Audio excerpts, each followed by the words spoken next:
Halo teman-teman semua, kita ketemu lagi di seri kuliah ringan kita tentang postkolonialisme. Nah, mari kita bayangkan dulu untuk sebagai pengantar ya.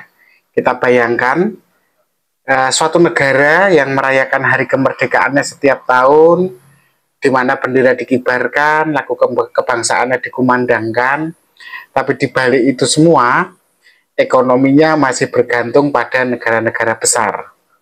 Politiknya pun mudah digoyang oleh kepentingan asing, dan budayanya masih mengidolakan standar dari luar negara mereka. Ini saya membicarakan suatu negara ya, saya nggak bicara tentang Indonesia. Pertanyaannya, negara yang merdeka semacam itu apakah benar-benar sudah merdeka? Nah teman-teman, hari ini kita perlu mengulik satu pertanyaan besar. Bisakah negara-negara pasca kolonial, ya termasuk kita, benar-benar merdeka, benar-benar mandiri, tidak tergantung, benar-benar berdikari? Atau kita sebenarnya masih hidup dalam bayang-bayang kolonialisme yang dalam bentuknya atau dalam wajahnya yang baru? Nah, teman-teman, pertanyaan pertamanya jelas tadi ya, apakah kita sudah benar-benar merdeka atau belum? Mari kita lihat. Banyak negara pernah mengalami masa ketika dirinya dijajah. Dan tentunya negara-negara itu secara politik hari ini mungkin mereka sudah merdeka. Contohnya saja Indonesia, kita sudah merdeka. Tapi kemerdekaan yang kita maksud di sini kan sebenarnya kemerdekaan politik. Artinya kita tidak dalam kungkungan kekuasaan politik negara lain. Tetapi kemerdekaan politik saja itu ternyata tidak otomatis ya, membuat kita bisa lepas sepenuhnya dari ketergantungan kita dari negara-negara yang pernah menjajah kita. Sebagai contoh, di bidang ekonomi, banyak negara masih bergantung pada ekspor bahan mentah, minyak tambang hasil bumi, yang harganya tentu saja tidak ditentukan oleh negara si pemilik bahan itu, tetapi oleh pasar global, bukan oleh rakyat yang memiliki tambang itu. Struktur politik saja yang ada di dalam negara-negara yang merasa sudah merdeka itu masih mewarisi sistem yang ternyata dibuat oleh penjajah di masa lalu. Bedanya, sekarang operatornya, pelakunya, kursi kekuasaannya diisi oleh orang lokal, tapi yang elit ya, elit lokal lah, katakan begitu. Pada sisi yang lain, kalau kita bicara tentang globalisasi yang seringkali dipromosikan sebagai peluang emas yang tak bisa dibendung, kadang globalisasi itu sendiri menjadi wajah baru dari kolonialisme. Kita sudah membahasnya di video sebelumnya. Kita bisa saja mengatakan bahwa dunia makin terbuka kan, tapi kan dalam prakteknya, ya terbukanya untuk sebagian kecil orang saja. Dan yang keuntungan yang bisa didapatkan ya tidak untuk keseluruhan masyarakat kita, tetapi justru malah masyarakat di luar negara kita. Nah, kalau itu tadi secara politik kita bicara ya, kita sekarang bicara soal uang saja.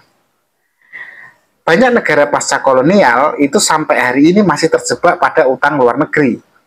Entah itu utang dari IMF, dari Bank Dunia, atau dari negara-negara besar yang tergabung dalam organisasi-organisasi seperti OPEC, APEC, WTO, dan sebagainya.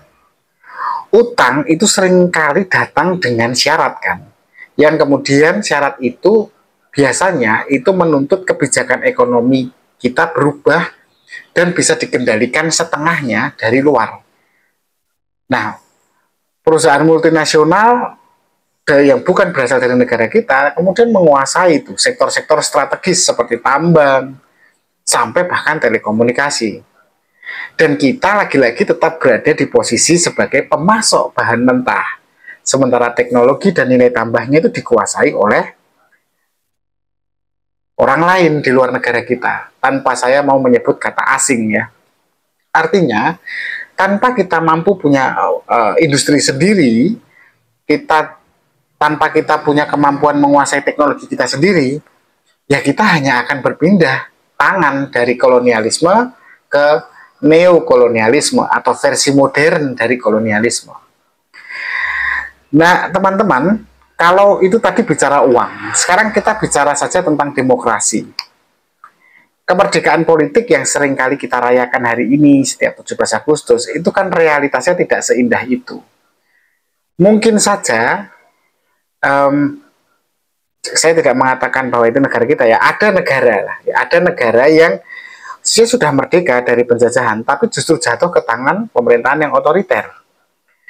Ada pula yang politiknya justru masih terus-menerus dikendalikan atau diintervensi oleh negara-negara lain yang lebih besar, utamanya misalnya Amerika. Kalau kita bicara misalnya Irak gitu, negara Irak itu merdeka memang, bahkan tidak otoritarian lagi karena Saddam Hussein sudah tidak ada, tapi politiknya diintervensi Amerika dan negara-negara lain. Nah, dalam situasi seperti itu, di mana elit-elit boneka negara-negara multinasional, perusahaan-perusahaan multinasional, negara-negara asing,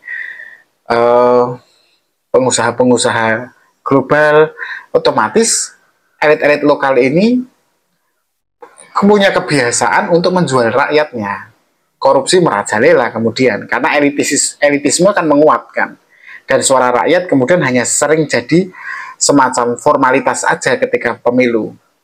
Nah, kemandirian politik sejati kan nggak gitu ya harusnya. Harusnya kan kemandirian politik itu artinya sistem yang dibangun dalam negara merdeka itu adalah sistem yang berpihak pada seluruh rakyat negara itu. Bukan hanya mengganti aktor penguasa saja, dari penguasa asing ke penguasa lokal, dari penjajah asing ke penjajah lokal. Nah, mari kita bicara yang lain lagi tentang budaya misalnya. Budaya pasca kolonial ini kan masih tersisa dalam cara berpikir kita. Pikiran kita akhirnya ya masih terjajah. Ini bagian yang memang seringkali tidak dibicarakan, yaitu kemerdekaan sejati dalam cara berpikir.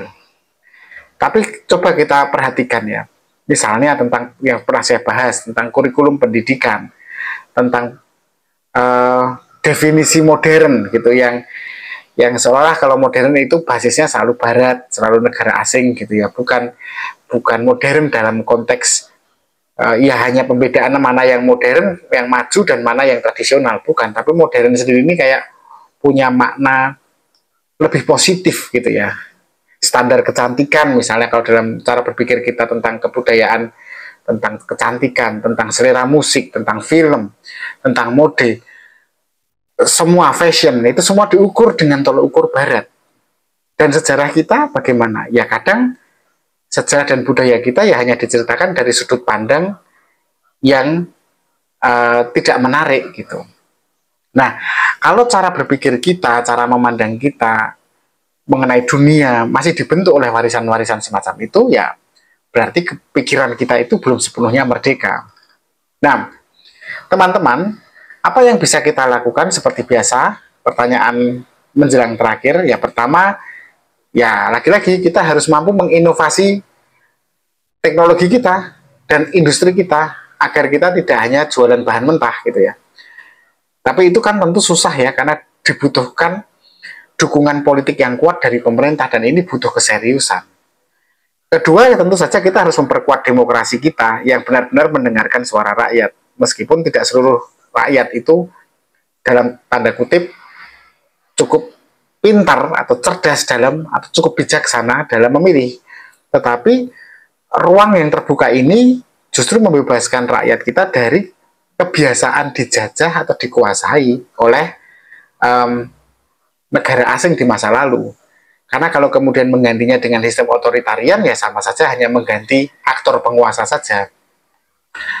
Kemudian yang paling penting jelas ya, bagaimana kita selalu memikirkan cara untuk membangkitkan kembali identitas dan budaya lokal kita. Bukan berarti bahwa kita anti barat, tetapi kita harus punya cara pandang kita sendiri yang setara, yang tidak dikampung-kampungkan atau dikatrok-katrokkan gitu. Nah, lalu yang terakhir, yang paling penting ya juga anak-anak kita perlu paham bahwa teknologi yang mereka pegang sekarang di smartphone atau di app atau dimanapun, sedapat mungkin bukan hanya mereka menjadi konsumen di masa depan, semoga generasi anak-anak kita nanti bisa menjadi pencipta dari teknologi itu sendiri, meskipun masih mengimitasi mungkin dari penemuan-penemuan teknologi di luar negara kita.